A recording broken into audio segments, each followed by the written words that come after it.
dan dia tidak mengamalkan surat yang lainnya. Ma yaqra'u syai'an ghairaha. Dia kada tahu Yasin, kada tahu Tabarak. Yang diamalkannya setiap hari adalah surat. Wa kana katsiral khataya, dan orang ini banyak mempunyai dosa. Nah, pada hari kiamat nanti di padang mahsyar membuka sayapnya dan dia berkata kepada Allah Subhanahu wa taala, Rabbi ghfir lahu, ya Allah ampuni dia karena dia sering membaca aku. Maka Allah akhirnya memberikan syafaat padanya dan Allah berfirman, tulislah bagi dia dengan tiap-tiap dosa itu kebaikan dan tinggikan bagi dia derajatnya. Rawahud Darimi.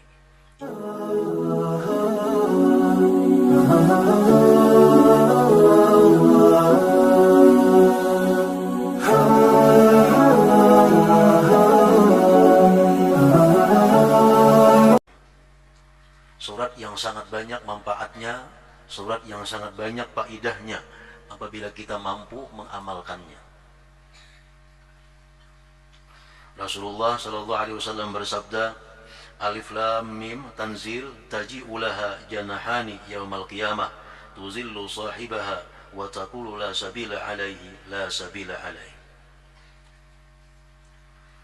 Sabda Rasulullah bahwa surat Sajdah ini nantinya pada hari kiamat dia datang dengan dua sayapnya di padang mahsyar, di tempat yang sangat panas. Surat Sajdah ini datang dengan dua sayap. Dia menaungi orang yang membacanya, dia melindungi orang yang membacanya. Dan surat As-Sajdah itu berkata, la sabila alaihi, la sabila alaihi. Tidak ada jalan untuk mengganggu ini orang, tidak ada jalan untuk menyiksa ini orang, tidak ada jalan untuk menyakiti ini orang. Salah satu di antara keutamaan surat As-Sajdah ini.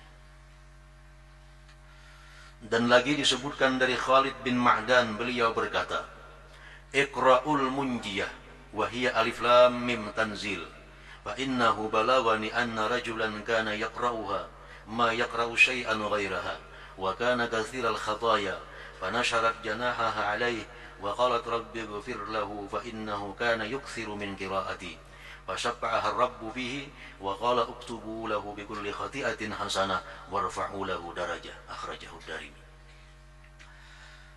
Bacalah oleh kamu ini surat yang menyelamatkan, yaitu surat As-Sajdah. Telah sampai kabar kepadaku, kata beliau, bahwa seorang laki-laki dia di dalam dunia membaca surat Sajdah ini, mengamalkan surat Sajdah, dan dia tidak mengamalkan surat yang lainnya. Ma yaqra'u syai'an ghairaha. Dia kada tahu Yasin, kada tahu Tabarak. Yang diamalkannya setiap hari adalah surat Alif Lam Mim saja. Wa kana katsiral khataya, dan orang ini banyak mempunyai dosa. Nah, pada hari kiamat nanti di padang mahsyar ini surat As-Sajdah membuka sayapnya dan dia berkata kepada Allah Subhanahu wa taala, surat Sajdah ini berkata, Rabbi ghfir lahu, ya Allah ampuni dia karena dia sering membaca aku. Maka Allah akhirnya memberikan syafaat padanya dan Allah berfirman, tulislah bagi dia dengan tiap-tiap dosa itu kebaikan dan tinggikan bagi dia derajatnya. Rawahud Darimi. Ini hanya orang yang mengamalkan surat As-Sajdah, tidak mengamalkan surat-surat yang lainnya. Sudah sedemikian rupa syafaatnya, pertolongannya, apalagi ditambah dengan surat-surat yang lainnya.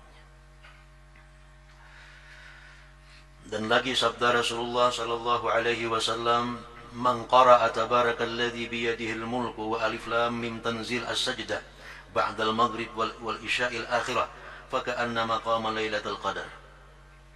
Siapa yang membaca tabarak, surat al-mulk dan surat as-sajdah ini sesudah maghrib waktunya, sebelum isya, maka dia seolah-olah beribadah pada malam qadar. Nilai pahala yang diberikan Allah kepada dia sama dengan dia beribadah pada Lailatul Qadar. Nah, jadi surat Tabarak dahulu baca, hanyar surat Alif Lam Mim Tanzil ini atau Sajdah ini setiap malam antara maghrib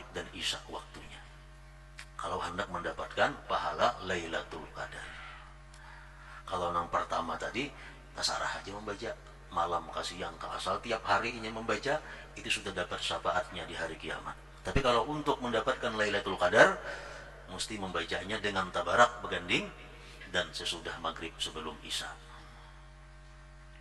Nah, para muhibbin rahimakumullah, inilah sebagian daripada hadis-hadis Rasulullah yang menjelaskan tentang keutamaan surat As-Sajdah ini.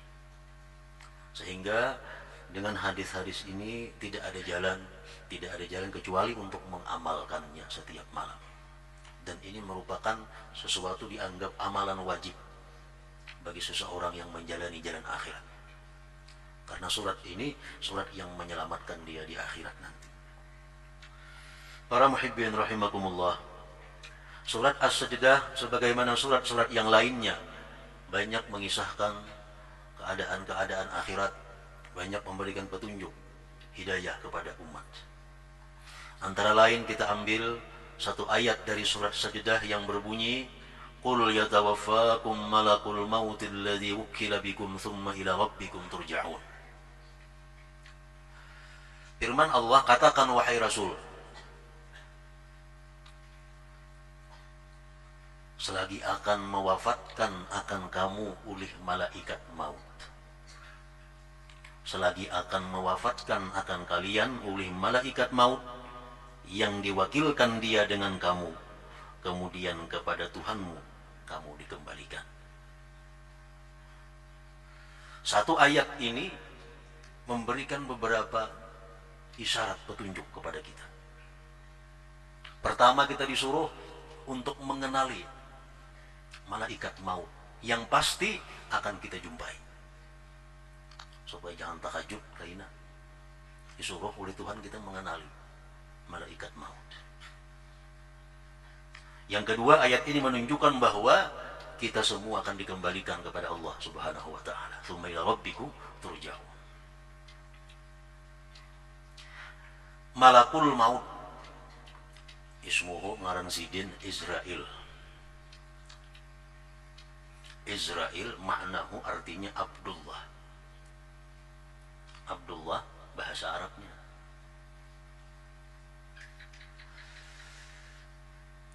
Lahu rusulun, bagi malaikat maut yang bernama Israil ini banyak mempunyai utusan-utusan yang selalu dikirim kepada manusia. Makin banyak utusan itu datang kepada kita, artinya makin dekat nang mautus datang kepada kita. Lahu rusulun katsirah. Kama warada fil khabar, di dalam hadis disebutkan asyaibu wal amradu wa taghayyuru sam'i wal basar wal ajzu min rusuli malakil maut. Bermula uban, penyakit, berubahnya pendengaran penglihatan, lemah anggota tubuh, itu merupakan sebagian daripada utusan malaikat maut. Rambut kita dahulunya hirang, dahulunya bagus, tiba-tiba datang putih. Dicabut sebilah tumbuh dua, cabut dua tumbuh lima, makin banyak utusan. Dulunya sihat, dulunya kada pernah sakit, datang utusan malaikat maut, mulai datang macam-macam penyakit. Dulunya mata, telinga normal, sekarang mata betasma, telinga pakai alat. Dulunya kuat, sekarang lemah. Itu semua kata Rasulullah adalah min rusuli malakil maut, utusan malaikat maut. Dan ini merupakan bagian dari kasih sayang Allah Subhanahu wa taala kepada kita. Bahwa kita dikabari oleh Allah. Jauh-jauh hari kita dikabari.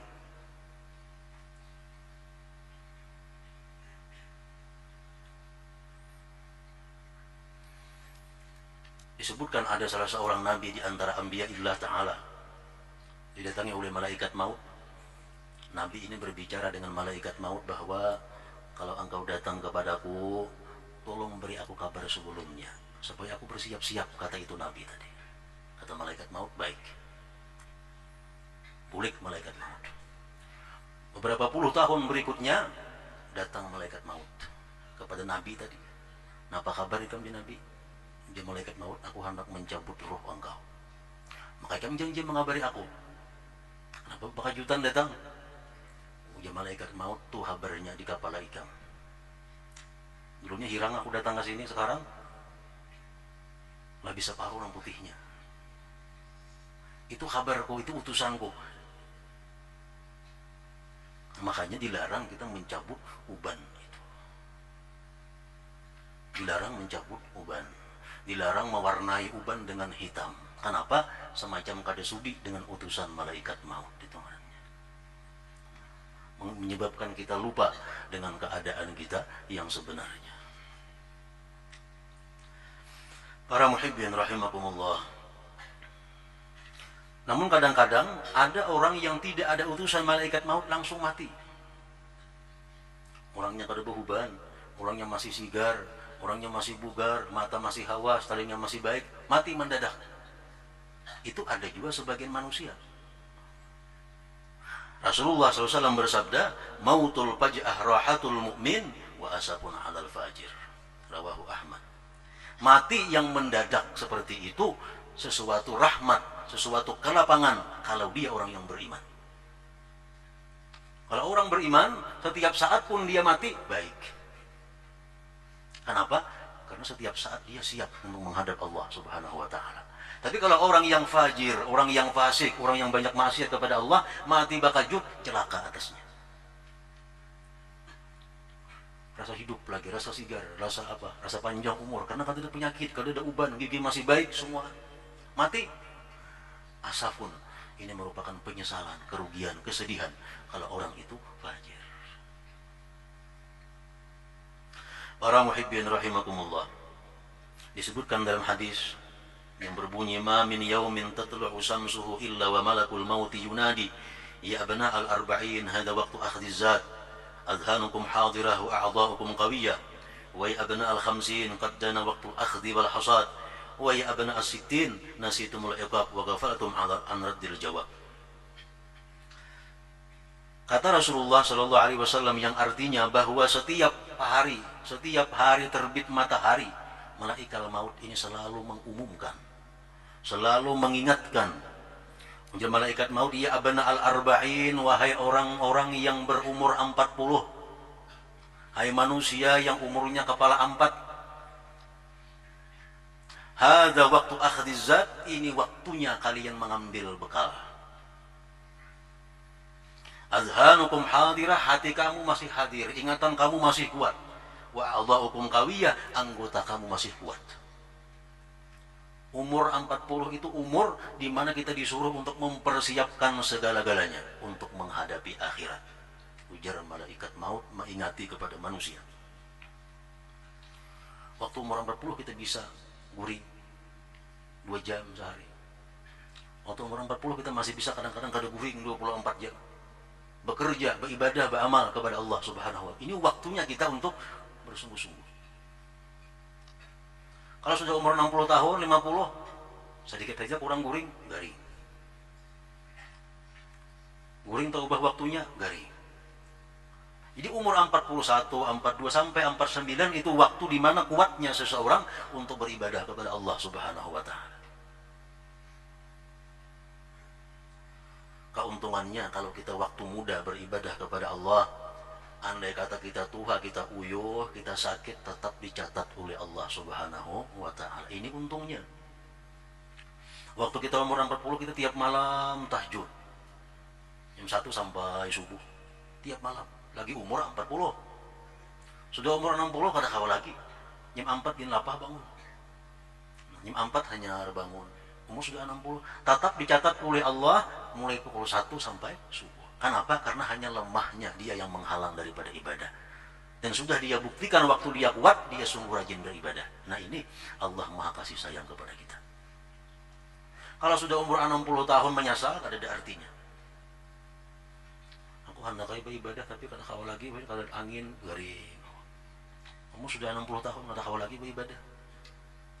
Itu alasan seperti itu ditolak oleh Allah. Kenapa? Biar Tuhan ikan pernah merasai muda, ikan pernah merasai mana buktinya. Nah ini untungnya orang yang waktu muda beribadah. Hadza waktu akhdhiz zat azhanukum hadirah wa a'dha'ukum qawiyah. Wa ya abna al-khamsin, ujar malaikat maut, wahai orang yang berumur 50, kepala 5. Qad dana waqtul akhdhi wal hasad, sungguh parak waktu diambil, waktu dikatam. Umur 50 ke atas itu parak, kada lepas lagi. Artinya apa? Orang yang sudah umur 50 ke atas itu sedikit benar lagi memikirkan duniawi. Waktunya diisi dengan sanggup untuk akhirat. Umur sudah 50 lebih.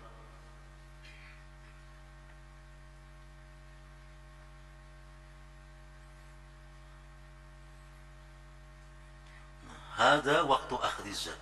Wa qad dana waktu akhdhi wal hasad, wahai orang yang umur 50 tahun, waktunya sudah parak. Kada kawa ditambah-tambah, kada kawa diundur-undur lagi. Wa ya abna as-sittin, wahai orang yang umur 60 tahun, kata malaikat, nasitumul iqab, apakah kamu lupa akan iqab, akan siksa Allah? Umur 60 masih bergalut di pasar lagi. Umur 60 masih sibuk dengan urusan dunia. Apakah kamu lupa akan siksa Allah? Bagaimana kamu nanti menjawab pertanyaan Allah Subhanahu wa ta'ala? Para muhibbin rahimakumullah, itulah seruan malaikat maut kepada kita. Imam Al-Ghazali rahimahullah mengatakan, alal fajir salasu dawahir maut. Orang yang banyak dosa, al-fajir, ibarat ditimbang-timbang kalah kebaikannya. Dia itu kalau mati menemui 3 huru-hara yang dahsyat. Pertama, syiddatun naza', persangatan sakit, dicabut nyawa itu. Wa huwa qadru 300 darbatin bisyayf, kadar 300 kali kencang dengan pedang. Itu kematian. Sakitnya kayak apa? Kayak dipukul lawan pedang, dicancang 300 kali. Itu sakitnya orang mencabut nyawa.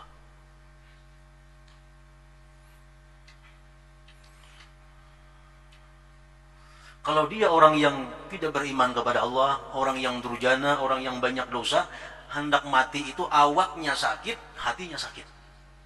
Dubul. Hatinya sakit, awaknya sakit. Kalau orang yang beriman kepada Allah, paling-paling awaknya sakit, tapi hatinya tenang. Hatinya ridha. Rasulullah berkata, al-maut kafaratul mu'min. Kematian yang sedih, yang sakit itu merupakan kafarat dosa bagi orang yang beriman kepada Allah.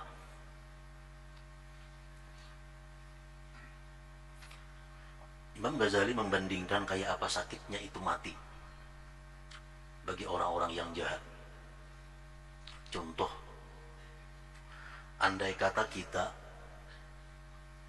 dipukuli oleh perampok, mulai kepala sampai betis dibukuhnya, dipukulinya oleh perampok, kepala sampai betis berluka-luka, sakit kan itu, sakit.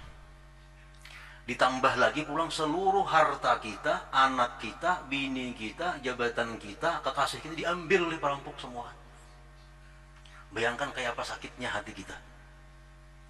Awak itu dipukuli, mulai kepala sampai betis, rumah diambil perampok, bini, anak, kekasih, semua kada bertinggal sebuting pun kada lagi, tinggal sebatang kara kita hidup. Kayak apa sakitnya itu? Nah, itu yang bisa dicontohkan kayak apa sakitnya itu mati. Nah, orang yang mati macam itu, di samping menghadapi sakitnya mencabut ruh, bagi orang yang cinta kepada dunia, bagaimana sakitnya hati meninggalkan harta yang sekian banyak. Makanya kalau orang sedikit harta, makin sedikit sakitnya mati. Orang yang sedikit anak, makin sedikit sakitnya hati. Kenapa? Karena hub, cinta kepada anak, cinta kepada harta, itu menyakiti hati kalau berpisah kepadanya. Mana dipukuli orang, anak diambil orang, bini diambil orang, kada boleh bertemu lagi. Semuaan habis. Nah, bayangkan kayak apa sakitnya kita saat itu. Nah, itulah bagian kecil yang bisa dicontohkan untuk merasakan bagaimana kematian itu. Orang kadang-kadang hilang jabatan aja stres sudah. Padahal motor masih ada, rumah 2-3 buah berisi, bini 2, anak banyak berisi, harta berlimpah ruah. Jabatan ampe stres. Hanya jabatan. Awak masih sihat lagi tuh. Nah bayangkan kalau awak sudah sakit dipukuli orang, jabatan diambil, samuan habis, kayak apa sakitnya. Nah itulah perumpamaan yang bisa dicontohkan sedikit tentang kematian.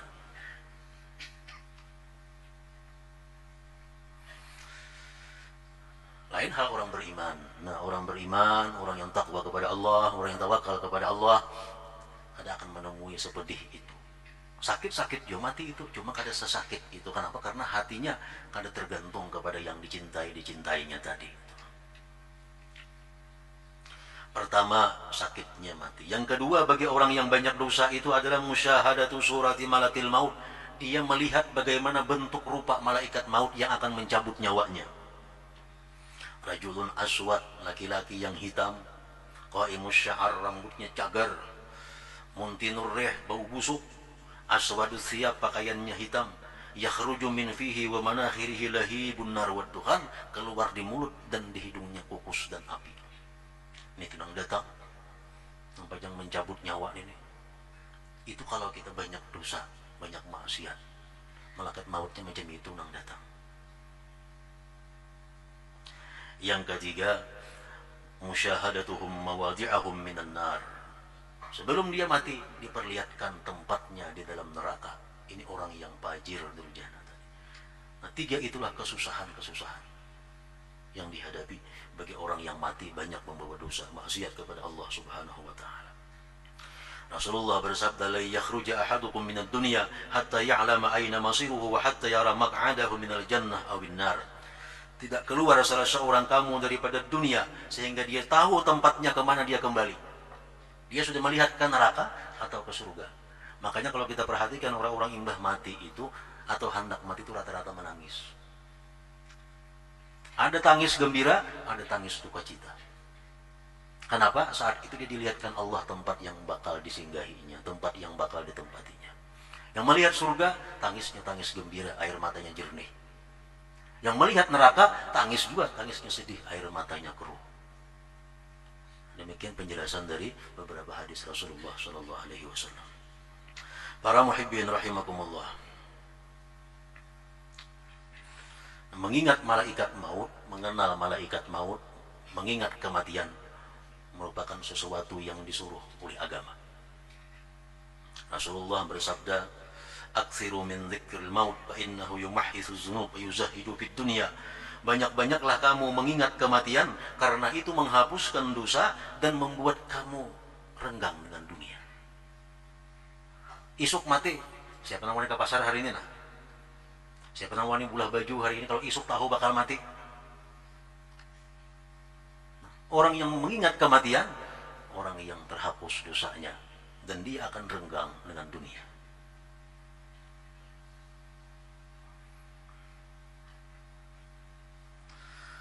Seorang laki-laki datang kepada Rasulullah sallallahu alaihi wasallam. Laki-laki itu berkata, "Ya Rasulullah, man aqyasun nas wa akramun nas?" Siapa manusia yang paling pintar? Menurut pandangan Allah tentunya dan Rasulnya. Manusia paling mulia siapa? Rasulullah bersabda, "Aktsaruhum dzikran lil mauti wa asyadduhum isti'dadan lahu, ulaika humul aqyas, zahabu bi syarafid dunya wa karamatil akhirah." Manusia yang paling pintar itu, kata Rasulullah, adalah orang yang paling banyak ingat mati, paling lengkap persediaan menghadapi kematian. Itu manusia paling pintar. Orang yang persediaannya lengkap, persediaannya sangat cukup untuk menghadapi itu. Kalau kita naik haji, kita 2-3 bulan sudah bersiap-siap. Bahkan setahun barangkali sudah siap-siap. Dan naik haji lagi 10 bulan, sudah belajar kayak apa manasik haji. Kayak apa kena cara tawaf di Baitullah, kayak apa cara melontar jamrah, kayak apa caranya wukuf di Arafah. Padahal lagi 10 bulan kita hanya naik haji. Kita bersama duit cukup untuk ini, untuk itu, samuan bekal, bersama kain ihram, bersama ubat, bersama macam persamuan. Makin lengkap, makin bagus. Padahal musafir kita naik haji cuma 40 hari. Nah, orang yang pintar itu, kata Rasulullah, orang yang sudah lengkap persediaan menghadapi beberapa tempat-tempat yang membahayakan. Menghadapi malaikatul maut, nah apa sanggup kita? Menghadapi munkar nakir, nah apa sanggup? Menghadapi zabaniyah, malaikat-malaikat menarik ke neraka, nah apa sanggup? Menghadapi berjalan di siratal mustaqim. Nah, pelatihannya dalam dunia supaya selamat, supaya lulus. Nah, orang nang pintar, orang nang bersanggup untuk itu, kata Rasulullah sallallahu alaihi wasallam. Wa asyadduhum isti'dada, dan orang yang paling sangat di antara mereka persiapannya. Ulaika humul aqyas, mereka itulah orang yang cerdik pandai. Zahabu bi syarafid dunya wa karamatil akhirah, mereka itu akan pergi dengan kemuliaan dunia dan akhirat. Jadi mengingat kematian merupakan sesuatu yang sifatnya ibadah. Kafa bil mauti wa idza, ujar Nabi, cukup kematian itu sebagai guru. Cukup kematian itu sebagai pepadah nasihat. Amun kita mau ma'iktibar, makanya disuruh bila kita melihat orang mati, menyembayangkan ma'atar ke kubur, dapat pahala kayak gunung Uhud 2 biji genalnya. Supaya apa? Supaya manusia ini ma'iktibar. Kayak ini kina aku, maksudnya kayak itu. Makanya dianggap berdosa kalau kita tertawa di hadapan mayit.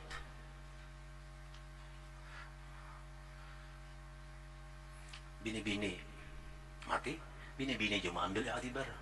Laki-laki mati, laki-laki mengambil i'tibar.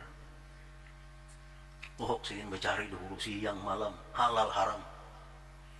Mati, dibuat di dalam kubur karena apa-apa, dibawa rumah sagang bini. Sampai 100 kawin nang bini.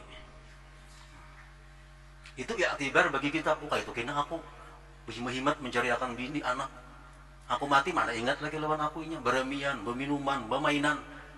Aku mah dalam kubur menyandangnya harta yang ku cariakan siang malam halal haram itu. Itu hendaknya diiktibar oleh kita. Bini-bini, iktibar ada mati bini-bini. Bini-bini mati, tinggal galak kakalong. Laki kawin diunjuk ke bini hanyar, galak kakalong rumah. Kayak apa rasanya tuh? Rumah bini nang hanyar, pakaian bini nang hanyar makanya. Motor bini nang hanyar makanya. Nang bisi motor. Nah, amun bibinian macam itu ma'iktibar, insyaallah bibinian kada nang bakhilnya lagi. Tapi kada mau ma'iktibar hingga orang nang mati itu kada aku.